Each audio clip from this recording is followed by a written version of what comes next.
र साथीहरू आज चाहिँ म तपाईँहरूलाई चाहिँ होइन गल्फ कन्ट्री अरब कन्ट्रीमा चाहिँ त्यहाँको चाहिँ आकाशी पुलहरू बाटोहरू क्रस गर्दाखेरि हाइवेमा बाटोहरू क्रस गर्दाखेरि कसरी गरिन्छ, आकाशी पुल लिन्छ कि बाटो जेब्रा क्रसिङबाट गर्छ कि कसरी चाहिँ मान्छेहरू चाहिँ पैदल यात्रुहरूले क्रस गर्छ भन्ने कुरा आज म देखाउँछु। यो मेरो पछाडि देखिरहनु भएको छ होला है, यो चाहिँ आकाशी पुल हो होइन, ओभरब्रिज हो। यहीँबाट चाहिँ हामी के अरे बाटोहरू क्रस गर्छौँ अरब कन्ट्रीमा। म देखाउँछु तपाईँहरूलाई, यस्तो मजाको छ। यहाँबाट अगाडिबाट यसरी जाने, यसरी माथिबाट जाने आकाशी पुल हो यो।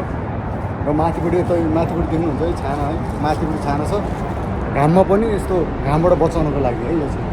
र यस्तरी मजाले यति राम्रो मजाको छ। यहाँबाट माथिबाट गयो है, तलपट्टि चाहिँ रोड गाडी कुदिरहेको छ है।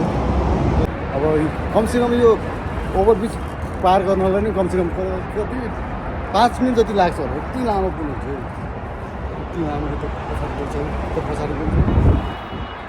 जाँदै गर्नु कति टाइम लाग्दो रहेछ है, कम नै टाइम लाग्छ कि। अब तलपट्टि चाहिँ फेरि गाडी कुदिरहेको छ है, तलपट्टि उता तलपट्टि हेर्नु गाडी कुदिरहेको छ है, उता पछाडिपट्टि गाडी कुदिरहेको छ, पछाडिपट्टि गाडी कुदिरहेको छ। त हामी चाहिँ अहिले म चाहिँ अहिले आकाशी पुलमा अब हिँड्दैछु है। अब चाहिँ क्रस हुने लागिसक्यो, पछाडि यति नजिकै छ है। अब यहाँ हिँड्दैछु, यता पछाडिपट्टि थोरै यता माथि हेर्नु जङ्गल जस्तो टाइपको चाहिँ पछाडि बोट बिरुवाहरू देख्नु, बोट बिरुवाहरू टन्नै देखिरहनुहुन्छ नि। यो चाहिँ जङ्गल टाइपकै हो। यता पछाडि पनि छ है, अलिक माथिबाट देख्छ होला है। यो पुरै धेरै बोट बिरुवाहरू लामो, यता त्यस्तै 500-600 मिटरसम्म चाहिँ एकदमै लामो एउटा जङ्गलै बिरुवाहरू बोट बिरुवाहरू भएको ठाउँ चाहिँ जङ्गल टाइपकै भनौँ न। अब यता गल्फ के अरे अरब कन्ट्रीहरूको लागि त जङ्गलै हो। अब यता क्रस हुँदैछौँ हामी, अलिकति टाइम लाग्छ। पछाडिपट्टि त्यो ट्याक्क पछाडिपट्टि यति लामो पुल है। मैले ओभरब्रिज प्रायः मैले फर्स्ट टाइमै होला यता, पहिलोचोटि नै देखेँ होला यति लामो 600-700 मिटरको ओभरब्रिज। नजिकै अब यहीँ आइपुगिसक्यो। पछाडिबाट गाडी आएर छ है। फाइनली है, फाइनली हामी चाहिँ अब बल्ल रोड क्रस भयो।